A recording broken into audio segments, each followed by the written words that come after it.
welcome to the Book Fix Podcast, a podcast where we fix lives one book at a time. I'm your host, Cheli. And I'm your host, Yajaira. And we are feeling a little stressed. We're at the end of the year and the stress is too much. The stress is too much. It's overwhelming. I feel like I can't carry it anymore because Cheli and we have to compile our list of 5 stars. And I don't know if you're the same way, Cheli, but sometimes I'll read a book, immediately give it 5 stars because I'm like, yeah, this is the best thing I've ever read. Forget it in a week. And then it'll be the opposite where I'm like, didn't love it. Yeah. But then it is a 5-star because I can't stop thinking about it. So I'm going to have to go through all of my reads and realize who is my 5-star. And then they're all going to battle it out. Battle Royale. It's so weird because this year felt like it went by super quick. Then I look back at my read list. And the first book I read this year was Gideon the Ninth. And that feels like I read that a lifetime ago. Gideon the Ninth? No way. Wait, let me look at mine. Because on the 31st, I remember it. On the 31st, I finished reading Inheritance Games. And then on the 1st, I read Gideon the Ninth. There's no way Gideon the Ninth was the first book. For me, anyway. For me, it was. Maybe you. I don't remember. Sorry, this is just refreshing and refresh. This is a long list. What was your first book of the year? The Holy Bible. How'd you know? Weird. It says it's The Honeymooners. Whoa! Oh my gosh. Yeah, that's old. Yeah, The Honeymooners was my first one. But isn't it crazy? Because that feels like a lifetime ago. Because that was a good book. Not The Honeymooners. Sorry, didn't mean for the confusion. Gideon the Ninth for me was a good book. That was so right, yeah. I'm sorry to both Christina and Lauren. Don't confuse anybody, okay? The Honeymooners is not good. We do not recommend. What if I was like, sorry, Christina, fuck you, Lauren. Sorry. That was a joke. No hate to either of them. That's literally hilarious. It's fine. I'm sorry, Christina. That was a joke. And Lauren, of course. That was a joke, 100%. But like I was saying, it's just weird because there were so many good reads this year that I don't even know how I'm going to break it apart because they don't fall under the same category at all. Yeah. I think same for me. Everything is just so different from each other that I don't know. Obviously, I feel like my number one has to be a romance. That's my main. I think I know what your number one's gonna be. Oh my gosh! Should we guess each other's number one? Not right now. And then in the next. Okay, in the next one, I have to think about it. I gotta episode. Wait, I thought you just said you think you know who was gonna be my number one. I think I know, but then I think about the other ones we read for the podcast, and I'm like, oh shit, that was this year. So it's weird. I'm gonna have to look back. Guess? I have a guess for you. I was gonna say Hollow Vows, but then I remembered that this year we read Woven Kingdom. Oh yeah, that was this year. My god! And you love that book, so yeah, I still do actually. Why did you say it in past tense? Why did you say it in past tense if I still love that book? I can hear you holding up your fist. What are you trying to say about me? What are you trying to say, huh? You want to fight? Yeah, no. I don't right now at the moment I don't know who my top book is. I don't know yet. But my guess the year we read Under the Whispering Door. Yeah, but I don't think that's going to be your top book. Unless it is. I just feel like what you do would think pick. My top book is. I think you would pick something that's more like your vibe. Just say Heartstopper. I know what you're thinking. Yeah, I would. You know, it's so funny because I would guess Heartstopper, but then I was also going to guess Dragon's Bride by Katie Robert. Oh my god, the second one came out, by the way. Yeah, you would know that. Curse. Mm-hmm. I mean, exactly. I don't know what you're talking about. I didn't love put it on Kindle Unlimited already. I don't know. Oh, okay. See, because you love that whole series, that whole vibe. That's you. You know what? I'm not even gonna deny it. That book, Dragon's Bride, hella slapped. Wasn't good, but it wasn't bad. You know. Thank you. That doesn't make any sense, but okay, that's fine. What a good review. We do this for a living, guys. Wasn't good, but wasn't bad. No, yeah. So, and that's gonna have 5 stars above it. So I know. Doesn't it? It has 5 stars, but on the review I write 1 star. Like, keep them guessing. It's like 1 minute it's 5, and the next it's 1. I'm not sure. But definitely stay tuned for our episode when we talk about all of the great 5-star reads that we devoured this year. Because we're also going to do it based on the podcast. I feel like we should pick one for the podcast of the year and then a personal one. So we should have 2 in total? Yeah, I think so. We're going to fight for sure. This is gonna be a fight.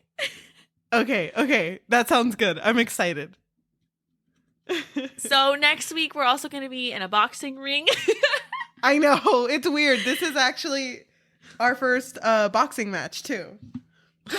We're also late. It's just everyone's in boxing now. We're not selling tickets. It's just gonna be me, Yajaira, and Yajaira's mom. Thank you. She's gonna videotape for us. She's like, "You're doing great, sweetie." But let's get into today's read. What are we reading today, Cheli? We're talking about? Dipping.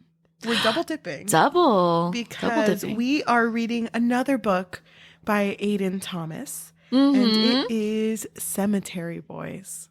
Yep, which is so crazy because when we went to Y'all Fest, I can't remember.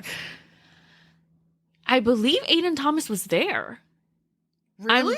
I'm pretty sure Aiden Thomas was there because if you remember when we were like out, like sitting near that like quad area where like there was like a panel going on with a bunch of authors, I vividly remember someone saying to Aiden Thomas, "Thank you so much for writing this story.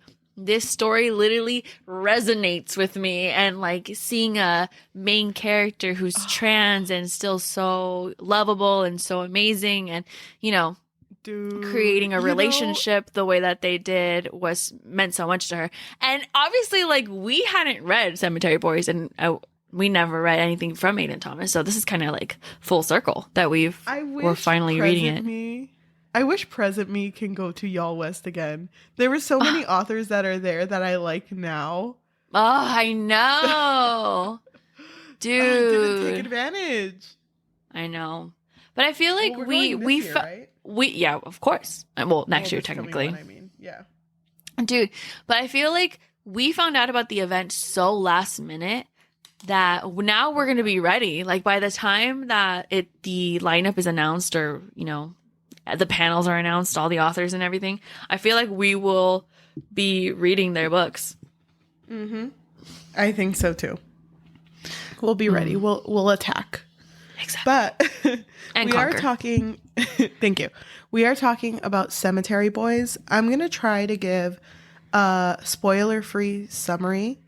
So if you would like to go read it, I suggest you do, because we are just going to spoil after my spoiler-free summary. So I'll try my best. I'm just going to wing it. Our story revolves around Yadriel, who is a trans teenage boy, and he comes from a family of brujas and brujos and wants to also be considered a brujo since he is also a boy. But because of his upbringing being very... I don't know. Is he Latino? Yes. I'm guessing I think he is Latino. And so they're very traditional. And so he's definitely breaking that norm, right? That thinking of theirs. Yes, he is. Because of that, he's not allowed to perform normal brujo traditions. and he gets really fed up. So this story actually has to do with the disappearance and murder of his cousin Miguel. When Miguel goes missing, of course, the brujos are already out looking for him, but they don't let Yadriel help. So Yadriel takes it upon his own hands to try to find Miguel. But instead of summoning Miguel, he accidentally summons another spirit. And with the help of this other spirit, they try to find out what is happening with that spirit's untimely death, along with the untimely death of his cousin Miguel. Yeah, that was a good summary. Yeah. Thank you. So we would definitely recommend this book if you like paranormal romance, if you like queer stories. It had Latino representation, all that fun stuff. Oh, and YA stories, of course.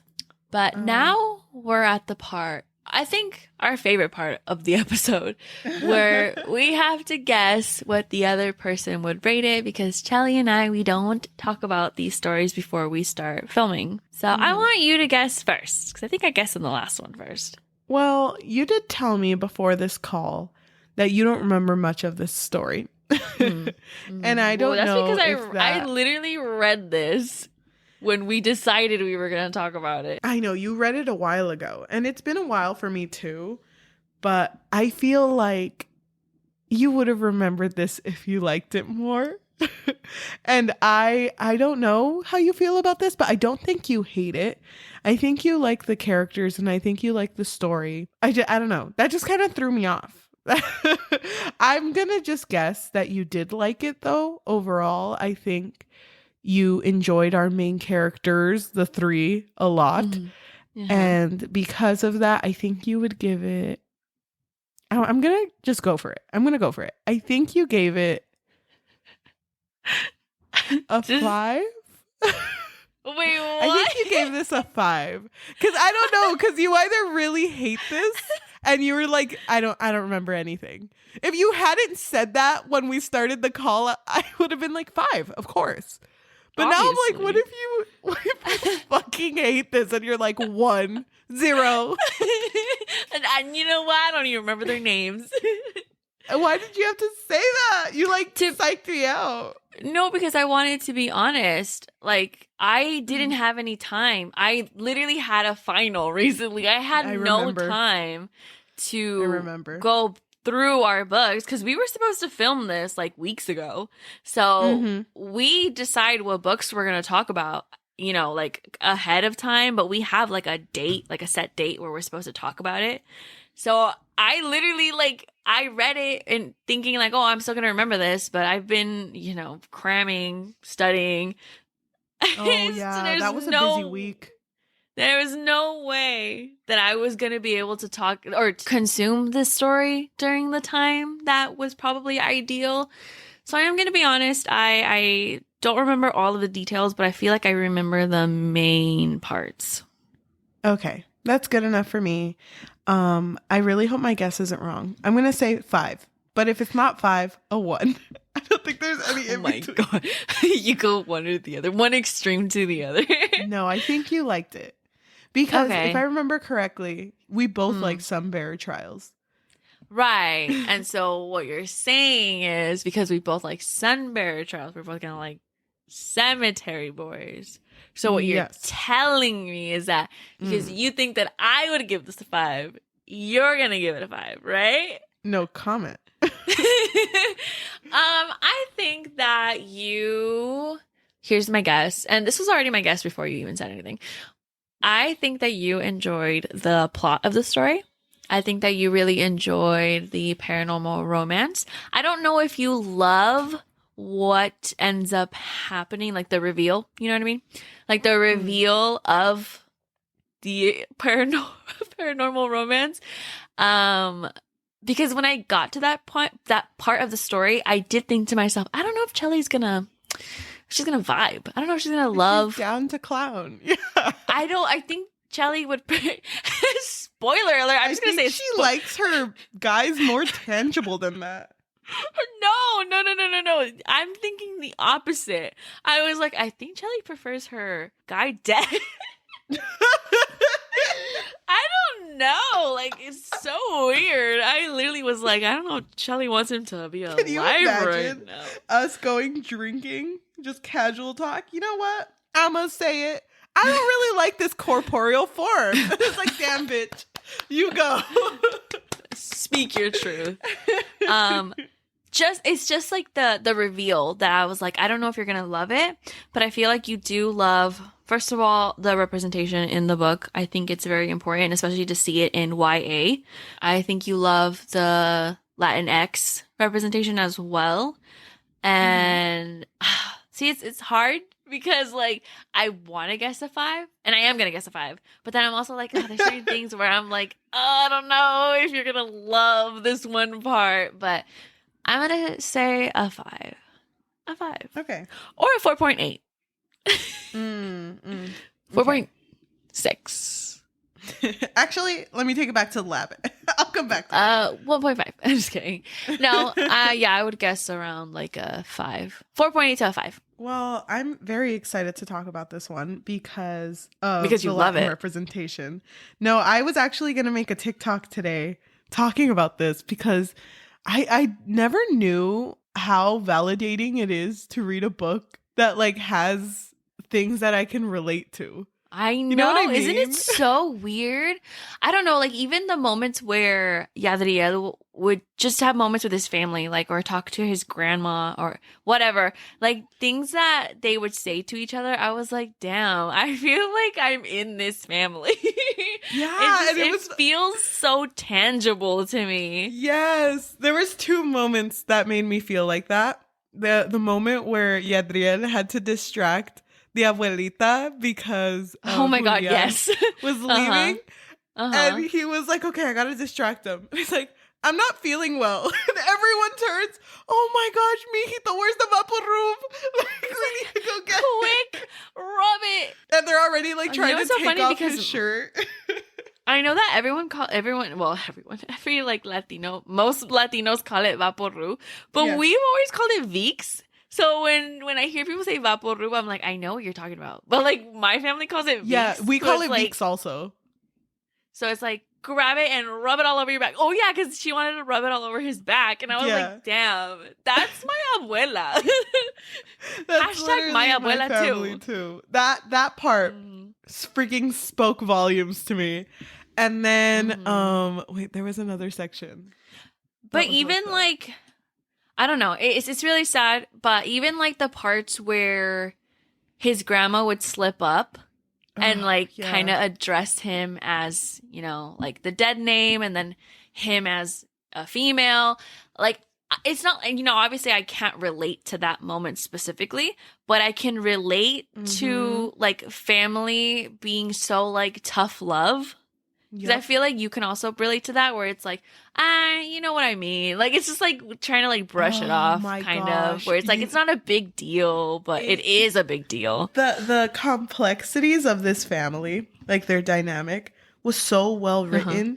And that grandma was, I feel like, the most well written because I don't know if you remember at the beginning where she addresses Yadriel, and then Yadriel's like, oh, you know, Yadriel is my name.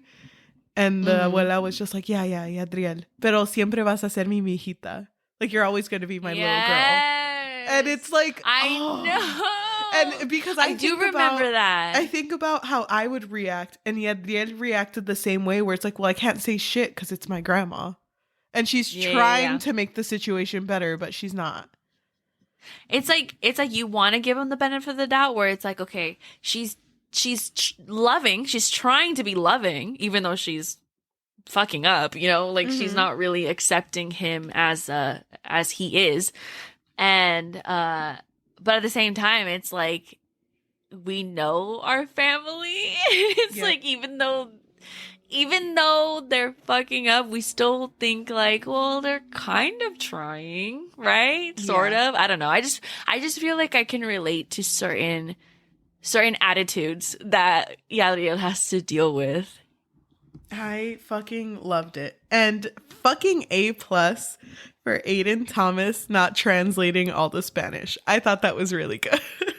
Oh my God. I love that too. I seriously loved it too. I was like, there were certain words, I can't remember what words that were in Spanish that I was like, I wonder if people are even gonna know what the hell that is because there was no context. Like, how are they gonna like figure it out? You have to literally Google it. There was a part where Jules was singing Como la Flor, right?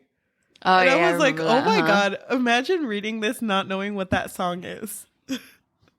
Who doesn't know Selena? You'd be surprised, dude. I guess maybe now. Because we grew up with it. So it's different. But like I was saying, after I had read this book, I made a lot of posts and kind of just held on to them. Because it's weird, because I don't think there's many books that are really for our community that are YA or that are fantasy or things like that. So it felt very like nice. Even the queer representation though, because obviously like we know how traditional some Latino households are. So I feel like seeing the main character, you know, being trans and, you know, being gay, it's like we can understand like the struggles that he's going through and then having to, I don't know, I guess having to be himself in a family where they would rather him not, you know? Yeah. But yeah, I really loved going through that journey with Yadriel. How did you feel about Yadriel as the main character? I really liked him. I thought he was funny. I loved being, I don't know, because there was moments where I think it was with Julian, where he would say things and I was like, oh my God, he's literally, I don't know, like I really liked him as a main character. And I liked that he was trying so hard to prove himself to his family because I thought that was very relatable, that he wanted to show them that, oh, he can be a brujo, because brujos, it's different from the brujas, right? Like, I think they prefer like brujex as a general term. Yes. But they are able to partake in like rituals and certain things that, you know, his dad didn't really want him to partake in. So I liked seeing how full of conviction he was. Like, I liked seeing that he really wanted to show to everyone, even to himself, that he could be this brujo. Yeah. I fucking loved Yadriel so much. So much. I thought his character was so, like, such a good main character because of how, I guess, confident yet insecure of how they are. And yeah, it's such a polar opposite to Jules. Completely. So Jules was so funny though. It's so funny to me because the brujas are able to, like, well, she's like a healer, no? Or she could be a healer. Yeah. But in order to do that, you have to, like, you know, animal blood. And she's like, I'm a vegetarian, so no. Sorry, can't do that. Maritza, right? That was her name? Oh yeah. Was that her name? Yeah, Maritza. Oh yes, Maritza. Oh my God. Sorry, friend. I like blinked out. Yeah. I literally thought they were siblings with the way that they acted. I know. I loved it. They had such a cute dynamic. And then they were cousins though, right? I think they were cousins. And then Jules being like put into that dynamic was so funny because Jules is fucking dead. And it was funny because one of the things he says is like, oh my God, I'm dead. My brother's going to kill me. And Maritza's like, oh, well, someone beat him to it. I thought that was so funny too. Maritza had some really good lines. Oh yeah, she did. She was such a good friend too. Oh my God. And she's so supportive to Yadriel, which I thought was great because he definitely needed that support system. Oh my gosh. Talking about support system, Yadriel didn't really have much of that in his family. And you see it, like, you know, the abuelita, his dad, Enrique. But he has a tío whose name is Tío Catriz. And he is kind of like a rejected brujo because he was born with no powers, right? Yeah. And because of that, this tío is always there for him because it's like, oh, we're both shunned from the family for different reasons, but we both got each other, right? And Yeah, I so they loved it. they really had a bond together because they both felt like they were the rejects of the family. So there was a lot of moments where Yadriel was feeling hurt because of his father's rejection, and then he like walks out and his tío is there, and they would have a moment where it's like his tío would just like know that he needed him, Mm-hmm. So he was his support system for a minute. Mm-hmm. And I loved the tío so much. I love that dynamic. I will say, I don't want to say it just yet, but I had no brain cells going in this story. I just consumed. So I love the tío so much. Please. Yeah. Oh, don't say that. You always say that. I just like to read it. I don't know. Sometimes I just don't guess. I just read. I don't know. I mean, I don't like to guess either, but I feel like there's certain things that happen in stories where it's like, oh, I know where this is going. Like, I know where this is going to take me. The journey that I'm on, don't love it because I know the ending. Wait, I want to skip forward because, like I said, his cousin Miguel dies, and it's so R.I.P. sudden. And it's like, It's sudden to the point where it takes Yadriel a second to be like, oh my God, I'm never going to see him again. Like, it's so weird that it happens so suddenly. And it's a young cousin too. I think they said he was 23. And the thing that's weirder is that no one knows where his body is because he had died in the graveyard, but he wasn't there. So they're confused. And so they're trying to communicate with him as well, but no one is able to. Exactly. But like I said, Yadriel's dad did not want him to be part of this because in Enrique's eyes, it's like, oh, you're not a brujo. You have to stay with all the other brujas. And it was very fucked up of the dad to say that. But yeah, it was. Yadriel was like, you know what? I'm going to have my own. It's like a quince. It's like a ritual that's supposed to be like, oh, you're an official brujo. Yadriel was going to throw his own ceremony and basically try to summon Miguel's spirit, but does a very bad job. But the ceremony goes through, though. Right? Because the ceremony still goes through and he does become a brujo, but he accidentally summons Julian. Yes, he does. And it's really sad because Julian just looks around and he's like, where the fuck am I? And he doesn't realize that he's dead. And then when Yadriel sees him, he's like, oh, you're Julian. You're that really popular guy from school. And so then they just... I forgot why they're like tethered together though. Oh, because he tries to send him back, right? Like to like the afterlife Immediately. And immediately. But then Julian doesn't want to because he has like this unfinished business. And he because he wants to make sure his friends are okay. And he wants to like understand like kind of what happened. Maybe not everything, but like just like a little bit of an inkling. Yeah. And so he doesn't want to leave. And so because Yadriel doesn't have consent for Julian to, pass on to the afterlife, he's unable to have him leave. Yes. So they come up with this promise or a compromise that if Julian can help figure out what happened to Miguel. No, the other way around. If Yadriel can help figure out what happened to Julian and give him closure, then Julian will help Yadriel figure out what happened to his cousin. Yeah. So yeah, that's their compromise. Because then also when he fails to send him to the afterlife, he also starting to second guess whether or not he is a good brujo. Yeah. So he's like, oh my God, maybe it's me. Maybe I'm the problem. So that's also why they come to that compromise. I think it's so funny that all of this serious stuff about literally his cousin's murder and Jules's murder are like coming up. And then it's like, okay, we are going to find out who murdered you, but I have to go to school. It's like, I know. damn. It's like, this is really important, but I also have algebra at 2, so I have to go.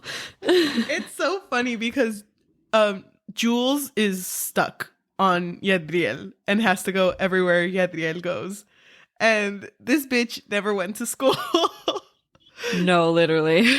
So he would literally just be there and be so disruptive. I think there was like a situation. It's so interesting too, because even though Julian didn't really go to school because he was, he was too cool for school. It was interesting to me to see how he reacted to people talking about him, because then Yadriel started to meddle a little bit. He was like, "Oh, have you seen Julian?" Because he wanted to see if anybody knew like what happened in his last moments. And so he started to ask people, and then they would kind of like talk about him a certain way. And Julian would be like, he had anger issues. Like, he would get angry so fast. Mm-hmm. Oh my gosh. I forgot about that. I forgot that because the first time he goes to the school, after he hears that, he leaves in like a very silent, uncharacteristically like shut down way. Even Yadriel's like, what the fuck? He's never quiet. Like, why is he like I know, this? he's plotting something. Yeah, but oh god, Julian was such a good character.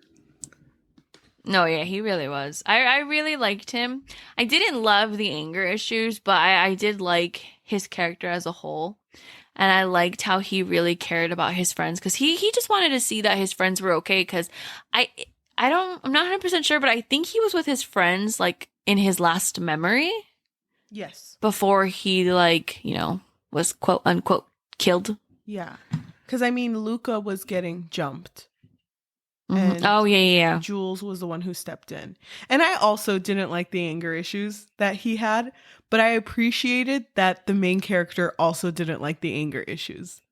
I appreciate that it wasn't just like Jules is just like that. Like, after Jules had gotten violent the first time, which was the first time that Yadriel went to go confront Jules's friends and be like, hey, have any of you seen Julian?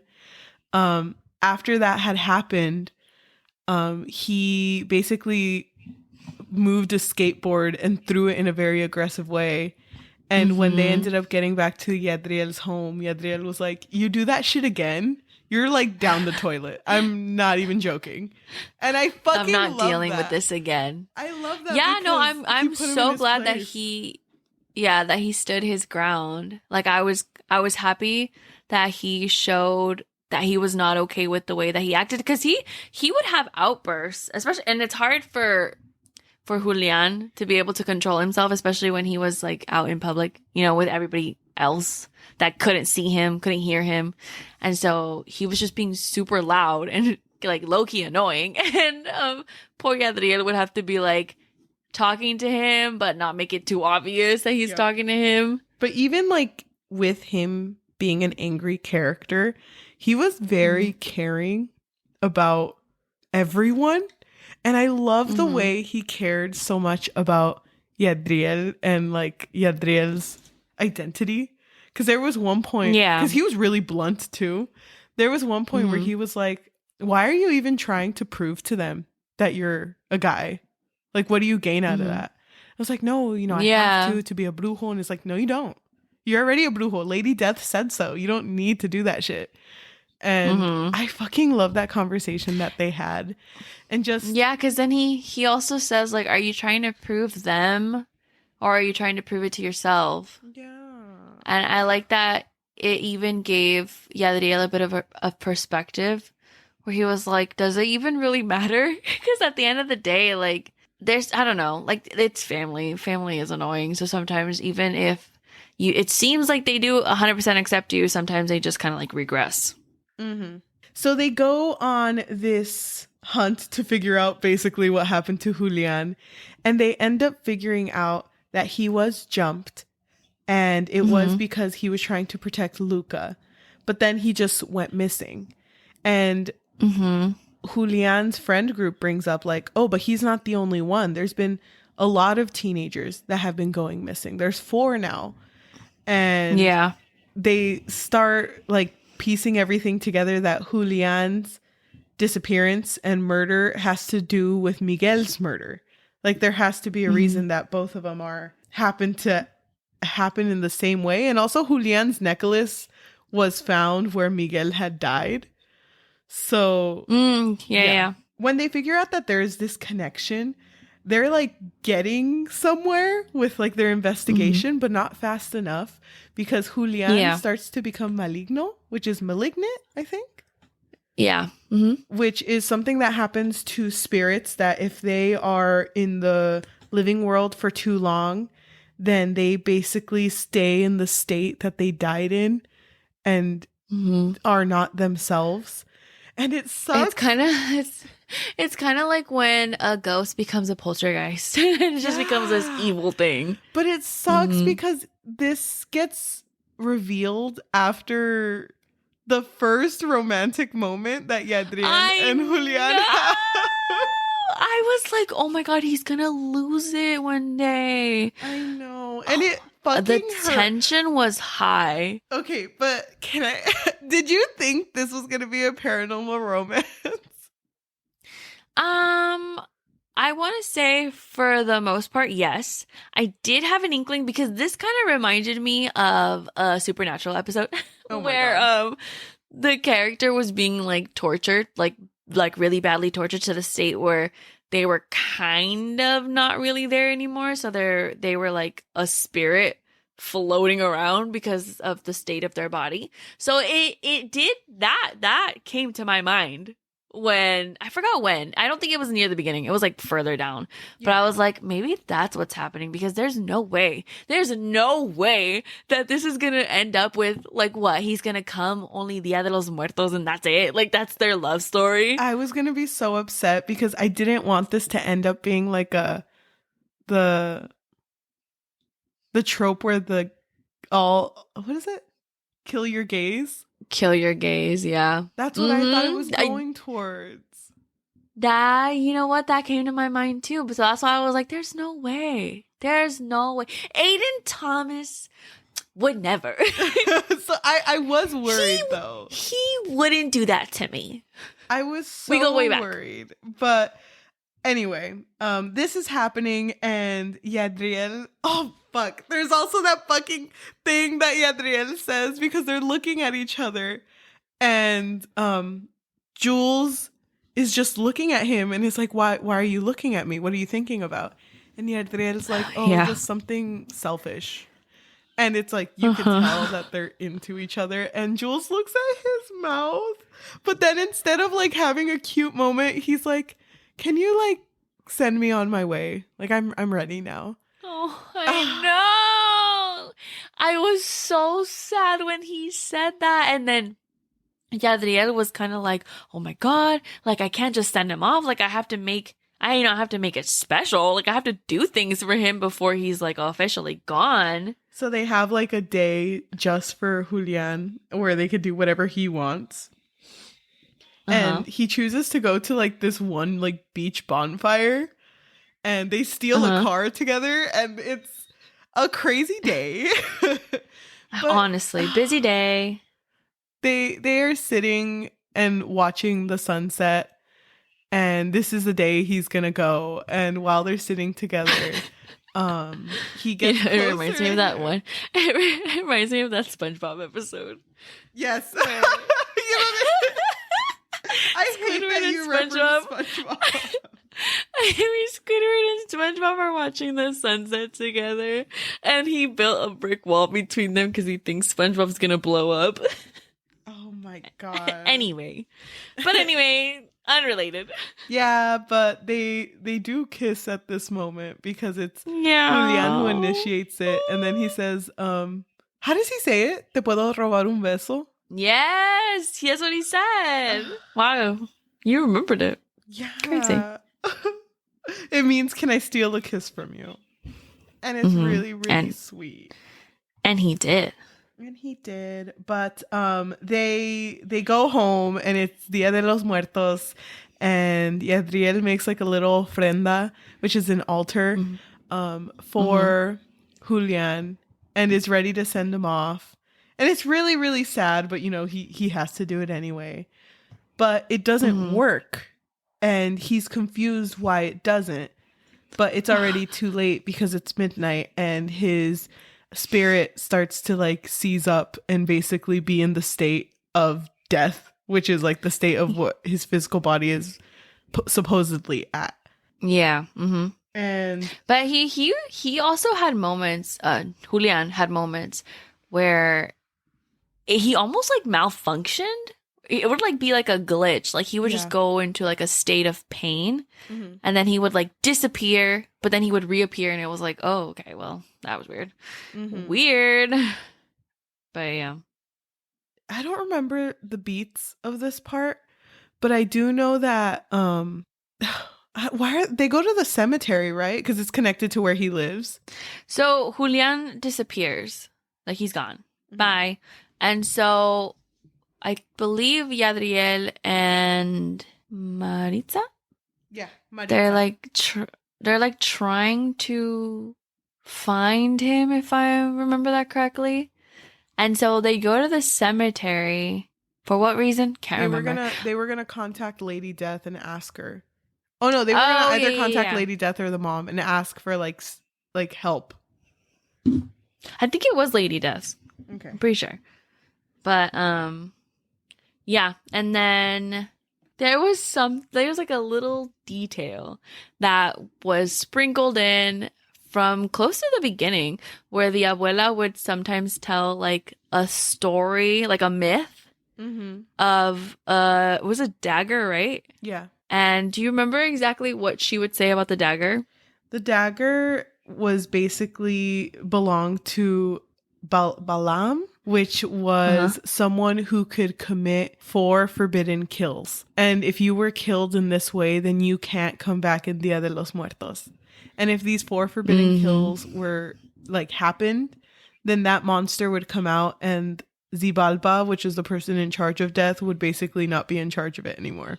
So the reason why Julian was glitching out and why they could not contact Miguel was because they were stabbed and supposed to be killed with this dagger. So when Yadriel is brought upon these people, because it's 4 of them, right, that are there. Yeah. It's 2 killed. Because they needed a certain amount of sacrifices, no? They needed 4. And they had... Oh, was it 4? Yeah, they had 2 killed teenagers. And those were some that went missing. They had Miguel, who was dead. And they had Julian, but he wasn't dead. He was close to death, but not yet. Yeah. Dude, when that happened, I was like, oh, wait, you mean he's not a ghost? It's kind of funny because I was okay with that. Like, I'm completely okay that he's still alive. It kind of makes sense, I guess. I can't believe it because I literally thought that you were going to be like, oh my God, I can't believe this whole time they made me believe that he was dead. Only for him to not be dead this whole time? It would have been funny if Yadriel was disappointed. Like, oh, so you're telling me I don't have a ghost boyfriend? You mean... No, I mean, it's... No, it's fine. You mean to tell me you're a regular man? Ugh. Suddenly, Julian, I'm busy every single day we were going to go out. I'm sorry. I can't do this anymore. You're too real for me. No, but I thought it was so good because there was also mention of a long time ago there was brujos who could bring back the dead. Like no one is as strong as old like the original brujos were. So during this like I guess reveal at the end, which is the person who's trying to summon back the monster is his uncle Catrice.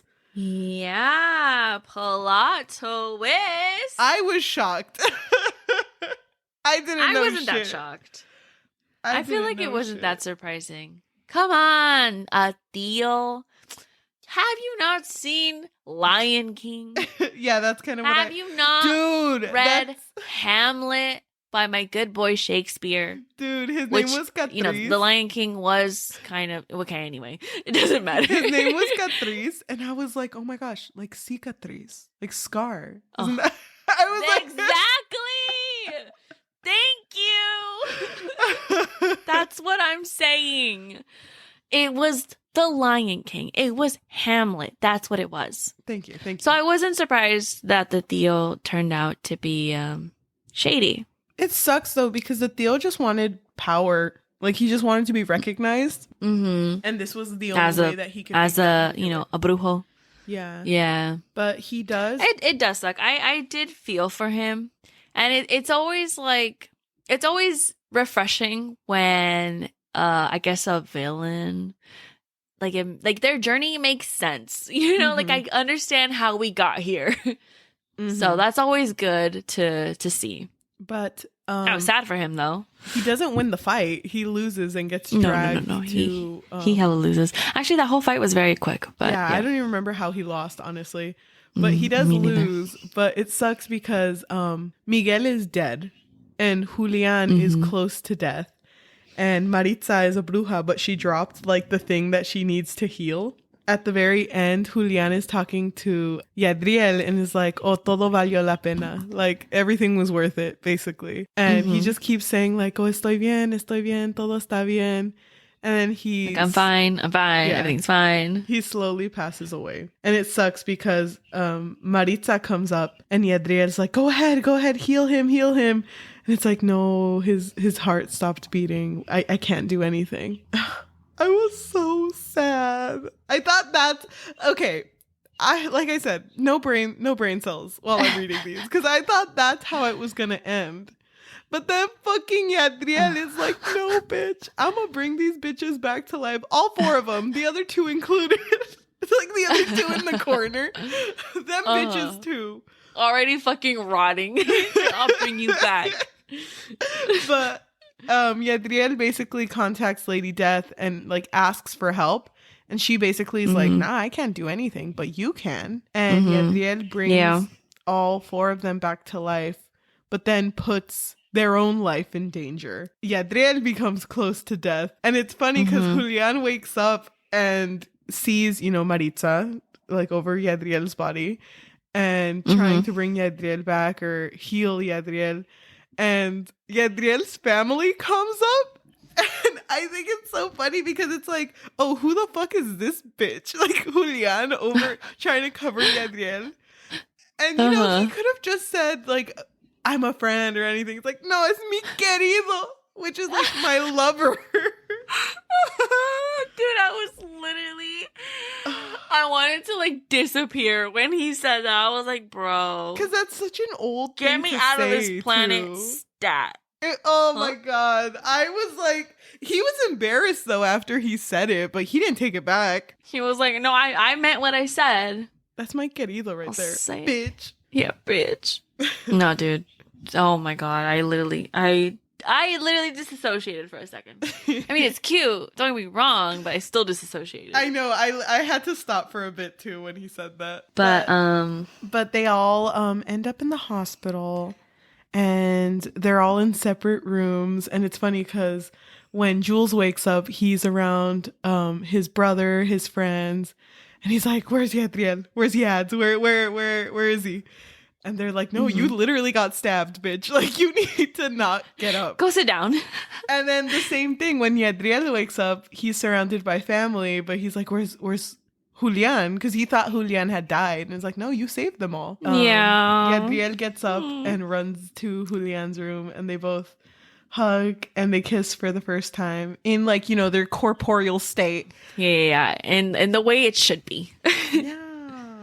And it's just, that's pretty much it. That's basically the end. Yeah. There's like a little epilogue at the end of Yadriel finally having like his initiation as a brujo. But yeah. It was sweet. Yeah, they end up together and happily ever after. Thank you. Yeah, I thought their love story was really cute. I loved that Julian was just so accepting, right? He like did not judge Yadriel at all. Like even when Yadriel felt very insecure about like his oh my God, sorry, I'm like his bandages and all that, like he he was just very accepting. And there was even that one scene where Julian was like, "You go in that men's restroom." I know, you're so right. Oh, dude, he's so supportive. He was like, "Do it." He was go in there. So cute. Well, what are your overall thoughts? I want you to go first because I went first last time. But you don't have anything else you want to say? No, because I feel like it connects to my overall thoughts. Okay, go ahead. It took me a while to read this story because I actually had the physical copy and I actually like wanted to sit down and read this one because of how much I enjoyed the Sunbearer trials. I was like, damn. We have our friend Melissa who listens to the podcast. She would bring up Cemetery Boys to me often and she would be like, "Oh, you would love that. You would love that book." So I knew. Oh, she did the same thing to me. I didn't know she did the same thing to you. Yeah, so I knew I was gonna like it, but I didn't know how much I was gonna like it. And I will be honest, I don't know. It's because I was busy. It took me a while to get into it. I think I got hooked after Julian got introduced. Like that's when I was more invested in the story. But overall, I loved all the characters. I thought the dynamics between everyone was very realistic. Like I said, I didn't know how much I needed like Latino representation in a book until I started reading it because I fucking love that shit so much. The relationship between, I didn't talk about it much, but the relationship between the dad and Yadriel was so fucking real. It almost made me cry. Oh, dude, it was a little too real. Yeah. It was so like realistic for our families too. Like just the way that some dads are. Yeah, like very emotionally unavailable. But literally he had to be emotionally available because the mom was no longer part of the picture. So it's like, damn, that's too close to home. So it was really well written. I would read this again. I would buy this and put it in my library so that my kids can read it. Like I want this book to be talked about more in my circles. I think overall I would give this 4.9 out of 5. Thank you. Are you freaking kidding me? Oh, I guess I was right, technically. Yeah, I would maybe round it up to a 5 if I'm being generous. Shut up. You're just being difficult right now. I loved Julian. Thank you. I just want to make that last comment. I also loved Julian. I really liked the story. It's weird because I feel the same way as you because I was still really busy when I did read this book because I had a lot of homework. I just had a lot of homework. When I started the book, I did like it and it's not that I didn't connect with it right away, but it did take me a second for me to be like, okay, I'm in it. I'm in this world now. Because I think I also hit a reading slump, but I can't remember what I read before it, where I was like, I don't want to read anything right now. Yeah. Was it Lore? Olympus? Lore? Alexander Bracken? No, hello? not that one. I know you reread it weekly, but not that one. I know I don't put that out there. Don't embarrass me. No, I can't remember. I really loved the journey. I loved this whole story. I loved like the idea of Yadriel, struggling to, first of all, with his identity, trying to be accepted by his family, and just the whole like family dynamic. I also really loved his relationship with his dad because I get that. I see that. I feel that. I loved his relationship with his abuela. I loved him and Maritza. And I really loved the romance between him and Julian. It's so funny because there were moments where I was like, wait, but like, is it wrong? Is it wrong for me to be rooting for him and a ghost? Because I don't know. Because I really for a second thought that maybe they would only meet up in Dia de los Muertos. Would you have not liked that if that was the case? It's not. No, I probably would have, but I would have been a little sad. I would have been very sad about it. But I am glad that Julian is very much alive. I love, like Cheli said, being able to connect with the story, like seeing like words, seeing things that the characters were doing, and just knowing what they're talking about. I think that we should probably read more like Latinx books so we can, Definitely feel. Yeah, for sure. Like, so we could feel more, like we're being represented here. I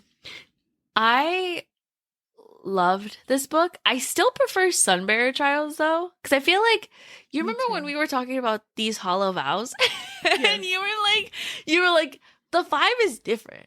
Like these hollow vows is up here, and these twisted bonds is down here, but it's still a 5 technically.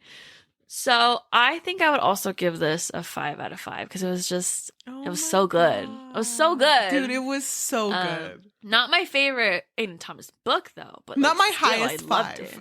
but still a 5. Not in all of my 5s, it's like middle, maybe lower. I'm not really sure right now because I don't know how many books I've given a 5 to.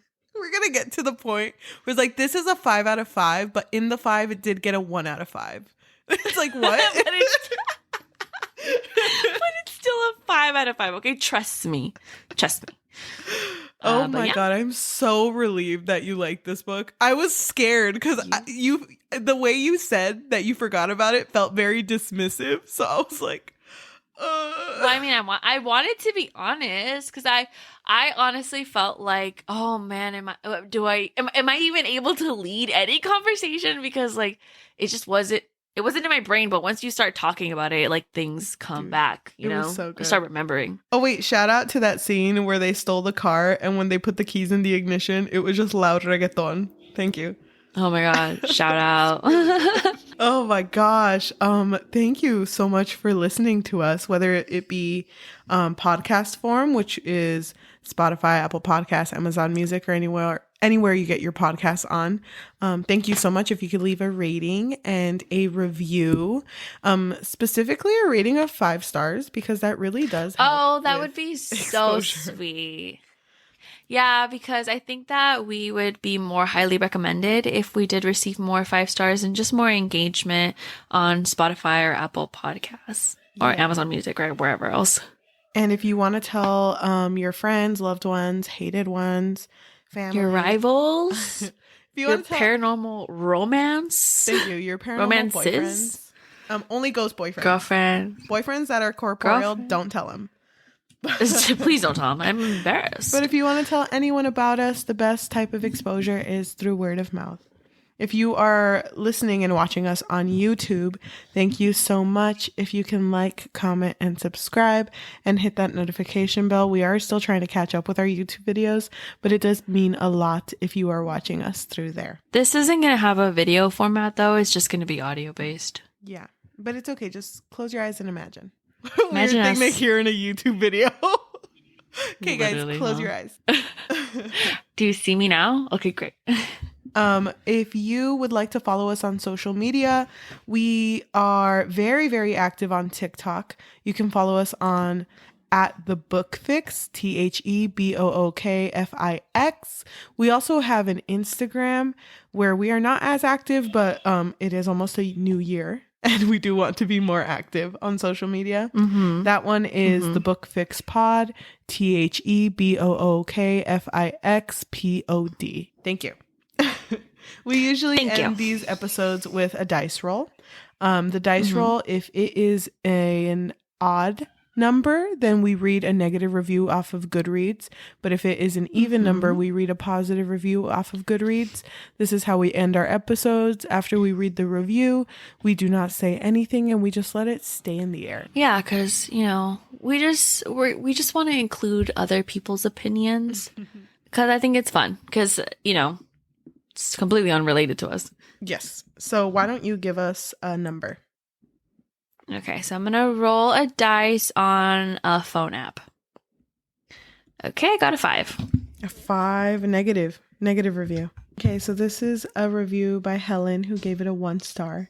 And she wrote, "This book might have been good if I had read this in my freshman year of high school. The way the author used orbs to describe, that's where I draw the line. So Tumblr, it's unbearable. The characters are annoying and it was very predictable. This book would have would have had a better impact if it seriously addressed social issues rather than bring up as many as possible without any sort of further analysis. Also, I get Julian is supposed to be a himbo, but why does he have to say everything in threes? It is all I could think about. Filler scenes dragged on for an unreasonably long time, while the action and intense moments were resolved within paragraphs. Also, this book took place in like 2 days, and they are this in love with each other. True insta love for me. Oh my gosh. Thank you so much for listening to our episode, and we will see you next time. Bye. Bye. I don't want to say anything about it. We don't talk about the comments ever. I mean, it's not like we pause this and have a deep 3-hour conversation about it after. I'm sorry, you forgot the word meaningful. Deep, meaningful conversation.